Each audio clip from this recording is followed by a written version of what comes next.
ಓಂ ಶಾಂತಿ. ತಾರೀಕು 1/4/2026 ಪ್ರಾತಃ ಮುರಳಿ. ಮಧುರ ಮಕ್ಕಳೇ, ತಂದೆಯು ಯಾರಾಗಿದ್ದಾರೆ, ಹೇಗಿದ್ದಾರೆಯೋ ಅದೇ ರೀತಿ ನೀವು ಮಕ್ಕಳಲ್ಲಿಯೂ ನಂಬರ್ ವಾರ್ ತಿಳಿದುಕೊಂಡಿದ್ದಾರೆ. ಒಂದು ವೇಳೆ ಎಲ್ಲರೂ ತಿಳಿದುಕೊಂಡರೆ ಇಲ್ಲಿ ಬಹಳ ಜನಸಂದಣಿ ಆಗಿಬಿಡುವುದು. ಪ್ರಶ್ನೆ: 4 ಕಡೆಯೂ ಪ್ರತ್ಯಕ್ಷತೆಯ ನಗಾರಿಯು ಯಾವಾಗ ಮೊಳಗುತ್ತದೆ? ಉತ್ತರ: ಸ್ವಯಂ ಭಗವಂತನೇ ಬಂದು ಹಳೆಯ ಪ್ರಪಂಚವನ್ನು ವಿನಾಶ ಮಾಡಿ ಹೊಸ ಪ್ರಪಂಚವನ್ನು ಸ್ಥಾಪನೆ ಮಾಡಲು ಬಂದಿದ್ದಾರೆ ಎಂದು ಮನುಷ್ಯರಿಗೆ ಗೊತ್ತಾದಾಗ ನಗಾರಿಯು ಮೊಳಗುತ್ತದೆ. 2. ನಮ್ಮೆಲ್ಲರ ಸದ್ಗತಿ ಮಾಡುವ ತಂದೆಯು ಭಕ್ತಿಯ ಫಲವನ್ನು ಕೊಡಲು ಬಂದಿದ್ದಾರೆ. ಇದರ ನಿಶ್ಚಯವಾದಾಗ ಪ್ರತ್ಯಕ್ಷತೆಯಾಗುತ್ತದೆ. 4 ಕಡೆ ಹಂಗಾಮಗಳುಂಟಾಗುತ್ತದೆ. ಗೀತೆ: ಯಾರು ಪ್ರಿಯತಮನ ಜೊತೆ ಇದ್ದಾರೆಯೋ. ಓಂ ಶಾಂತಿ. ಮಕ್ಕಳು ಗೀತೆಯ 2 ಸಾಲುಗಳನ್ನು ಕೇಳಿದರು ಅಲ್ಲವೇ? ಯಾರು ಪ್ರಿಯತಮನ ಜೊತೆಯಲ್ಲಿದ್ದಾರೆ, ಈಗ ಪ್ರಿಯತಮ ಯಾರು ಎಂಬುದು ಈ ಪ್ರಪಂಚದವರಿಗೆ ತಿಳಿದಿಲ್ಲ. ಬಹಳ ಮಂದಿ ಮಕ್ಕಳಿದ್ದಾರೆ, ಅವರಲ್ಲಿಯೂ ಬಹಳ ಮಂದಿ ಮಕ್ಕಳಿಗೆ ತಂದೆಯನ್ನು ನೆನಪು ಮಾಡುವುದು ಹೇಗೆಂದು ತಿಳಿದೇ ಇಲ್ಲ. ಗಳಿಗೆಗೂ ಮರೆತು ಹೋಗುತ್ತಾರೆ. ನಿಮ್ಮನ್ನು ನೀವು ಆತ್ಮ ಬಿಂದುವೆಂದು ತಿಳಿದುಕೊಳ್ಳಿ. ತಂದೆಯು ಜ್ಞಾನ ಸಾಗರನಾಗಿದ್ದಾರೆ, ಅವರನ್ನು ನೆನಪು ಮಾಡಬೇಕು. ನೆನಪು ಮಾಡುವಂತಹ ಅಭ್ಯಾಸವು ಹೀಗಿರಬೇಕು. ಅದು ನಿರಂತರವಾಗಿ ನೆನಪು ಉಳಿದು ಬಿಡಬೇಕು. ಅಂತ್ಯದಲ್ಲಿ ನಾವು ಆತ್ಮ ಶರೀರವಂತೂ ಇದೆ, ಆದರೆ ಬುದ್ಧಿಯಲ್ಲಿ ನಾನು ಆತ್ಮನು ಎನ್ನುವ ಜ್ಞಾನ ಇರಬೇಕು. ತಂದೆಯ ಡೈರೆಕ್ಷನ್ ಸಿಕ್ಕಿದೆ, ನಾನು ಹೇಗಿದ್ದೇನೆಯೋ ಅದೇ ರೀತಿ ಕೆಲವರು ನೆನಪು ಮಾಡುತ್ತಾರೆ. ದೇಹಾಭಿಮಾನದಲ್ಲಿರುವ ಮಕ್ಕಳು ಬಹಳ ಮಂದಿ ಬರುತ್ತಾರೆ. ತಂದೆಯು ತಿಳಿಸುತ್ತಾರೆ, ಎಲ್ಲಿಯವರೆಗೂ ತಂದೆಯ ಪರಿಚಯ ಸಿಗುವುದಿಲ್ಲವೋ ಅಲ್ಲಿಯವರೆಗೂ ಏನೂ ಅರ್ಥ ಆಗುವುದಿಲ್ಲ. ಮೊದಲು ನಿರಾಕಾರನು ನಮ್ಮ ತಂದೆಯಾಗಿದ್ದಾರೆ, ಗೀತೆಯ ಭಗವಂತನಾಗಿದ್ದಾರೆ. ಅವರೇ ಎಲ್ಲರ ಸರ್ವರ ಸದ್ಗತಿ ದಾತನಾಗಿದ್ದಾರೆ. ಅಂದಾಗ ಈ ಸಮಯದಲ್ಲಿ ಎಲ್ಲರಿಗೂ ಸದ್ಗತಿ ಕೊಡುವ ಪಾತ್ರವನ್ನು ಅಭಿನಯಿಸುತ್ತಿದ್ದಾರೆ. ಈ ಮಾತುಗಳು ಬುದ್ಧಿಯಲ್ಲಿ ನಿಶ್ಚಯವಾದರೆ ಎಲ್ಲಾ ಸಾಧು ಸಂತರು ಒಂದೇ ಸೆಕೆಂಡಿನಲ್ಲಿ ಬಂದು ಬಿಡುತ್ತಾರೆ. ಭಾರತದಲ್ಲಿ ದೊಡ್ಡ ಗಲಾಟೆಯೇ ಉಂಟಾಗುತ್ತದೆ. ಈಗ ಈ ಪ್ರಪಂಚವು ವಿನಾಶವಾಗಲಿದೆ. ಈ ಮಾತಿನ ನಿಶ್ಚಯವಾದರೆ ಬಾಂಬೆಯಿಂದ ಅಬುವರೆಗೂ ಸಾಲು ನಿಲ್ಲುತ್ತದೆ. ಆದರೆ ಇಷ್ಟು ಬೇಗನೆ ನಿಶ್ಚಯವಾಗಲು ಸಾಧ್ಯವಿಲ್ಲ. ವಿನಾಶವಾಗಲಿದೆ, ಆದರೆ ಎಲ್ಲರೂ ಘೋರ ನಿದ್ರೆಯಲ್ಲಿದ್ದಾರೆ ಎಂದು ನೀವು ತಿಳಿದಿದ್ದೀರಿ. ನಂತರ ಅಂತ್ಯದಲ್ಲಿ ನಿಮ್ಮ ಪ್ರಭಾವ ಬೀರುವುದು. ಗೀತೆಯ ಭಗವಂತ ಪರಮಪಿತ ಪರಮಾತ್ಮ ಶಿವನಾಗಿದ್ದಾರೆ ಎಂದು ನಿಶ್ಚಯವಾಗುವುದು. ಚಿಕ್ಕಮ್ಮನ ಮನೆಯಂತಲ್ಲ. ಇದು ಪ್ರಸಿದ್ಧವಾದಾಗ ಇಡೀ ಪ್ರಪಂಚದಲ್ಲಿ ಎಲ್ಲರಿಗೂ ತಿಳಿದು ಬಿಡುತ್ತದೆ. ಈಗ ನೀವು ಒಬ್ಬರಿಗೆ ತಿಳಿಸಿದರೆ ಇನ್ನೊಬ್ಬರು ನಿಮಗೆ ಜಾದೂ ಹಿಡಿದಿದೆ ಎಂದು ಹೇಳುತ್ತಾರೆ. ಈ ವೃಕ್ಷವು ಬಹಳ ನಿಧಾನವಾಗಿ ವೃದ್ಧಿಯಾಗುತ್ತದೆ. ಈಗ ಸ್ವಲ್ಪ ಸಮಯವಿದೆ, ಆದರೆ ಪುರುಷಾರ್ಥ ಮಾಡುವುದಕ್ಕೆ ಅಡ್ಡಿಯಿಲ್ಲ. ನಿಮ್ಮ ದೊಡ್ಡ ವ್ಯಕ್ತಿಗಳಿಗೆ ತಿಳಿಸುತ್ತೀರೆಂದರೆ ಅವರು ತಿಳಿಯುತ್ತಾರೆಯೇ? ಮಕ್ಕಳಲ್ಲಿಯೂ ಸಹ ಈ ಜ್ಞಾನವು ಕೆಲವರಲ್ಲಿ ಇಲ್ಲ. ತಂದೆಯ ನೆನಪಿರುವುದಿಲ್ಲ ಎಂದರೆ ಈ ಸ್ಥಿತಿಯೂ ಇರುವುದಿಲ್ಲ. ನಿಶ್ಚಯವೆಂದರೆ ಏನು ಎಂಬುದನ್ನು ತಂದೆಯು ತಿಳಿಸುತ್ತಾರೆ. ಈಗ ಕೆಲವರು 1%, 2% ಮಾತ್ರವೇ ಬಹಳ ಕಷ್ಟಪಟ್ಟು ತಂದೆಯನ್ನು ನೆನಪು ಮಾಡುತ್ತಾರೆ. ಇಲ್ಲಿ ಕುಳಿತಿದ್ದರೂ ಸಹ ತಂದೆಯ ಜೊತೆಯ ಪ್ರೀತಿಯೇ ಇರುವುದಿಲ್ಲ. ಇದರಲ್ಲಿ ಪ್ರೀತಿಯೂ ಬೇಕು, ಅದೃಷ್ಟವೂ ಬೇಕು. ತಂದೆಯೊಂದಿಗೆ ಪ್ರೀತಿ ಇದ್ದಾಗ ನಾವು ಹೆಜ್ಜೆಯಲ್ಲಿ ಶ್ರೀಮತದಂತೆ ನಡೆಯಬೇಕು. ನಾವು ವಿಶ್ವದ ಮಾಲೀಕರಾಗುತ್ತೇವೆ ಎಂಬುದನ್ನು ತಿಳಿದುಕೊಳ್ಳುವರು. ಅರ್ಧಕಲ್ಪದ ದೇಹಾಭಿಮಾನವು ಕುಳಿತಿದೆ. ಆದ್ದರಿಂದ ಈಗ ದೇಹಿ ಅಭಿಮಾನಿಯಾಗುವುದರಲ್ಲಿ ಬಹಳ ಪರಿಶ್ರಮವಾಗುತ್ತದೆ. ತಮ್ಮನ್ನು ಆತ್ಮನೆಂದು ತಿಳಿದು ಅತಿ ಪ್ರಿಯ ತಂದೆಯನ್ನು ನೆನಪು ಮಾಡುವುದು ಚಿಕ್ಕಮ್ಮನ ಮನೆಯಂತಲ್ಲ. ಅವರ ಮುಖಪುಟದಲ್ಲಿ ಕಾಂತಿಯು ಬಂದು ಬಿಡುವುದು. ಕನ್ಯೆಯು ವಿವಾಹ ಮಾಡಿಕೊಳ್ಳುವಾಗ ಆಭರಣಗಳನ್ನು ಧರಿಸುತ್ತಾಳೆ. ಆಗ ಮುಖಪುಟದಲ್ಲಿ ಒಮ್ಮೆಲೆ ಖುಷಿಯು ಬಂದು ಬಿಡುತ್ತದೆ. ಆದರೆ ಇಲ್ಲಂತೂ ಪ್ರಿಯತಮನನ್ನು ನೆನಪೇ ಮಾಡುವುದಿಲ್ಲ. ಆದ್ದರಿಂದ ಮುಖಪುಟ ಬಾಡಿ ಹೋಗುತ್ತದೆ. ಅದರ ಮಾತೆ ಕೇಳಬೇಡಿ. ಕನ್ಯೆಯು ವಿವಾಹವಾಗುವಾಗ ಮುಖಪುಟದಲ್ಲಿ ಪ್ರಸನ್ನ ಚಿತ್ತವಾಗಿ ಬಿಡುತ್ತದೆ. ಕೆಲವರಿಗೆ ವಿವಾಹದ ನಂತರ ಸಹ ಚೆಹರೆಯು ಬಾಡಿ ಹೋಗಿರುತ್ತದೆ. ಭಿನ್ನ ಪ್ರಕಾರದವರು ಇರುತ್ತಾರೆ. ಕೆಲವರಂತೂ ಇನ್ನೊಂದು ಮನೆಗೆ ಹೋಗಿ ತಬ್ಬಿಬ್ಬಾಗುತ್ತಾರೆ ಅಂದಾಗ ಇಲ್ಲಿಯೂ ಹಾಗೆಯೇ ತಂದೆಯನ್ನು ನೆನಪು ಮಾಡುವ ಪರಿಶ್ರಮವಿದೆ. ಅತೀಂದ್ರಿಯ ಸುಖವನ್ನು ಗೋಪಿ ವಲ್ಲಭನ ಗೋಪ ಗೋಪಿಕೆಯರೊಂದಿಗೆ ಕೇಳಿ ಎಂಬುದು ಅಂತಿಮದ ಗಾಯನವಾಗಿದೆ. ತಮ್ಮನ್ನು ಗೋಪ ಗೋಪಿಕೆಯರೆಂದು ತಿಳಿದುಕೊಳ್ಳುವುದು ಮತ್ತು ನಿರಂತರ ತಂದೆಯನ್ನು ನೆನಪು ಮಾಡುವುದು, ಈ ಸ್ಥಿತಿಯು ಬರಬೇಕು. ತಂದೆಯ ಪರಿಚಯವನ್ನು ಎಲ್ಲರಿಗೂ ಕೊಡಬೇಕು. ತಂದೆಯು ಬಂದಿದ್ದಾರೆ, ಅವರು ಆಸ್ತಿಯನ್ನು ಕೊಡುತ್ತಿದ್ದಾರೆ, ಇದರಲ್ಲಿ ಇಡೀ ಜ್ಞಾನವು ಬಂದು ಬಿಡುತ್ತದೆ. ಲಕ್ಷ್ಮೀನಾರಾಯಣರು ಯಾವಾಗ 84 ಜನ್ಮಗಳನ್ನು ಪೂರ್ಣ ಮಾಡಿದರೋ ಆಗ ತಂದೆಯು ಅಂತಿಮದಲ್ಲಿ ಬಂದು ಅವರಿಗೆ ರಾಜಯೋಗವನ್ನು ಕಲಿಸಿ ರಾಜ್ಯ ಭಾಗ್ಯವನ್ನು ಕೊಟ್ಟರು. ಈ ಲಕ್ಷ್ಮೀನಾರಾಯಣರ ಚಿತ್ರವು ನಂಬರ್ 1 ಆಗಿದೆ. ನೀವು ತಿಳಿದುಕೊಂಡಿದ್ದೀರಿ, ಅವರ ಮೊದಲ ಜನ್ಮದಲ್ಲಿ ಇಂತಹ ಕರ್ಮ ಮಾಡಿದ್ದಾರೆ. ಅಂತಹ ಕರ್ಮವನ್ನು ಈಗ ತಂದೆಯು ಕಲಿಸುತ್ತಿದ್ದಾರೆ. ತಂದೆಯು ತಿಳಿಸುತ್ತಾರೆ, ಮಕ್ಕಳೇ ಮನ್ಮನಾಭವ, ಪವಿತ್ರರಾಗಿರಿ, ಯಾವುದೇ ಪಾಪವನ್ನು ಮಾಡಬೇಡಿ, ಏಕೆಂದರೆ ನೀವೀಗ ಸ್ವರ್ಗದ ಮಾಲೀಕರು, ಪುಣ್ಯಾತ್ಮರಾಗುತ್ತಿದ್ದೀರಿ. ಅರ್ಧಕಲ್ಪ ಮಾಯ ರಾವಣನು ಪಾಪ ಮಾಡಿಸುತ್ತಾ ಬಂದಿದ್ದಾನೆ. ಈಗ ತಮ್ಮೊಂದಿಗೆ ಕೇಳಿಕೊಳ್ಳಿ, ನನ್ನಿಂದ ಯಾವುದೇ ಪಾಪ ಆಗುತ್ತಿಲ್ಲವೇ? ಪುಣ್ಯದ ಕರ್ಮವನ್ನು ಮಾಡುತ್ತಾ ಇರುತ್ತೇವೆಯೇ? ಅಂದರಿಗೆ ಊರುಗೋಲಾಗಿದ್ದೇನೆಯೇ? ತಂದೆಯು ತಿಳಿಸುತ್ತಾರೆ, ಮನ್ಮನಾಭವ. ಇದನ್ನೂ ಸಹ ಕೇಳಲಾಗುತ್ತದೆ. ಮನ್ಮನಾಭವ ಎಂಬುದನ್ನು ಯಾರು ಹೇಳಿದರು? ಕೃಷ್ಣನು ಹೇಳಿದನೆಂದು ಅವರು ಹೇಳುತ್ತಾರೆ. ಪರಮಪಿತ ಪರಮಾತ್ಮ ಶಿವನು ಹೇಳಿದರೆಂದು ನೀವು ಒಪ್ಪುತ್ತೀರಿ. ರಾತ್ರಿ ಹಗಲಿನ ಅಂತರವಿದೆ. ಶಿವ ಜಯಂತಿಯ ಜೊತೆ ಗೀತಾ ಜಯಂತಿ ಆಗುತ್ತದೆ. ಗೀತಾ ಜಯಂತಿಯ ಜೊತೆ ಕೃಷ್ಣ ಜಯಂತಿ. ನೀವು ತಿಳಿದುಕೊಂಡಿದ್ದೀರಿ, ನಾವು ಭವಿಷ್ಯದಲ್ಲಿ ರಾಜಕುಮಾರರಾಗುತ್ತೇವೆ. ಭಿಕಾರಿಗಳಿಂದ ರಾಜಕುಮಾರರಾಗಬೇಕು. ಈ ಗುರಿ ಧ್ಯೇಯವೇ ರಾಜಯೋಗದ್ದಾಗಿದೆ. ನೀವು ಇದನ್ನು ಸಿದ್ಧ ಮಾಡಿ ತಿಳಿಸಿ. ಗೀತೆಯ ಭಗವಂತನು ಶ್ರೀಕೃಷ್ಣನಾಗಿರಲಿಲ್ಲ, ಅವರು ನಿರಾಕಾರನಾಗಿದ್ದರು.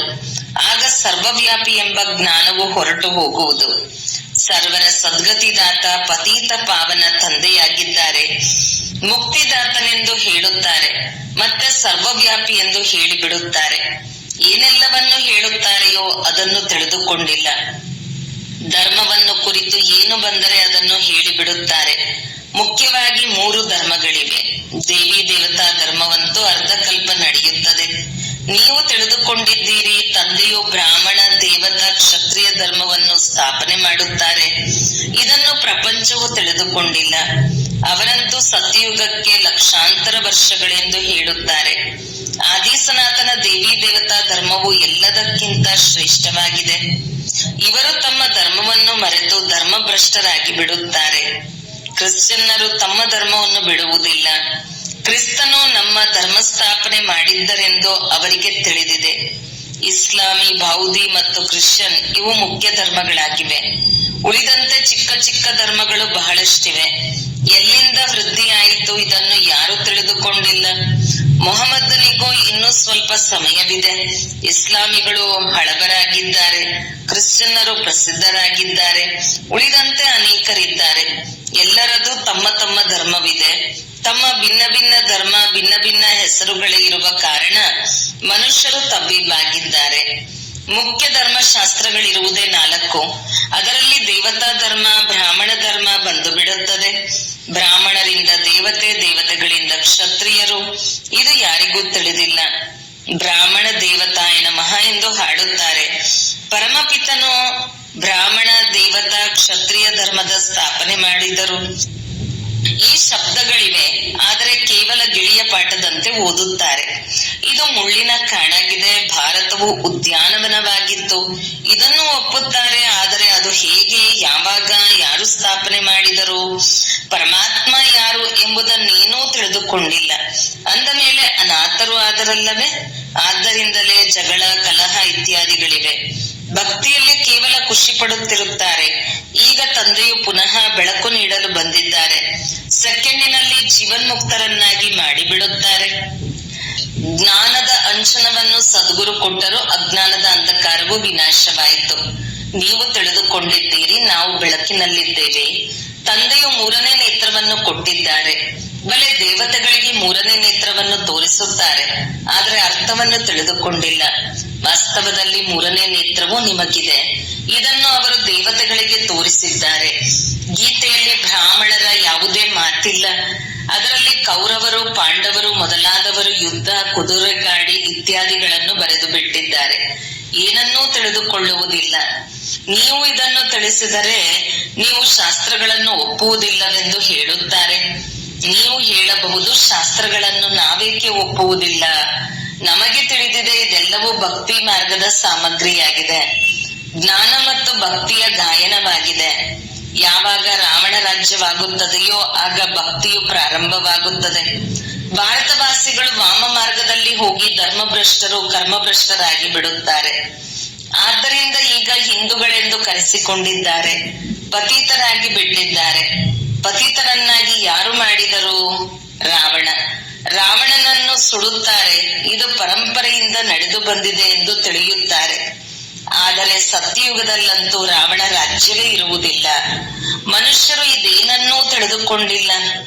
ಮಾಯೆಯು ಕಲ್ಲು ಬುದ್ಧಿಯವರನ್ನಾಗಿ ಮಾಡಿಬಿಡುತ್ತದೆ. ಕಲ್ಲಿನಿಂದ ಪಾರಸವನ್ನಾಗಿ ತಂದೆಯೇ ಮಾಡುತ್ತಾರೆ. ಯಾವಾಗ ತಮೋ ಪ್ರಧಾನತೆಯಲ್ಲಿ ಬರುವರೋ ಆಗಲೇ ಬಂದು ಸತೋ ಪ್ರಧಾನತೆಯ ಪ್ರಪಂಚವನ್ನು ಸ್ಥಾಪನೆ ಮಾಡುತ್ತಾರೆ. ತಂದೆಯು ತಿಳಿಸುತ್ತಾರೆ, ಆದರೂ ಸಹ ಇದು ಮನುಷ್ಯರ ಬುದ್ಧಿಯಲ್ಲಿ ಕುಳಿತುಕೊಳ್ಳುವುದು ಬಹಳ ವಿರಳ. ನೀವು ಕುಮಾರಿಯರಿಗೆ ಈಗ ನಿಶ್ಚಿತಾರ್ಥವಾಗುತ್ತದೆ. ನಿಮ್ಮನ್ನು ಪಟ್ಟದ ರಾಣಿಯರನ್ನಾಗಿ ಮಾಡಿಕೊಳ್ಳುತ್ತಾರೆ. ನಿಮ್ಮನ್ನು ಓಡಿಸಿಕೊಂಡು ಹೋದರು, ಅರ್ಥಾತ್ ನೀವಾತ್ಮರಿಗೆ ತಂದೆಯು ತಿಳಿಸುತ್ತಾರೆ, ನೀವು ನನ್ನವರಾಗಿದ್ದೀರಿ, ಮತ್ತೆ ನನ್ನನ್ನೇ ಮರೆತು ಹೋಗಿದ್ದೀರಿ. ದೇಹಾಭಿಮಾನಿಗಳಾಗಿ ಮಾಯೆಗೆ ವಶವಾಗಿ ಬಿಟ್ಟಿದ್ದೀರಿ.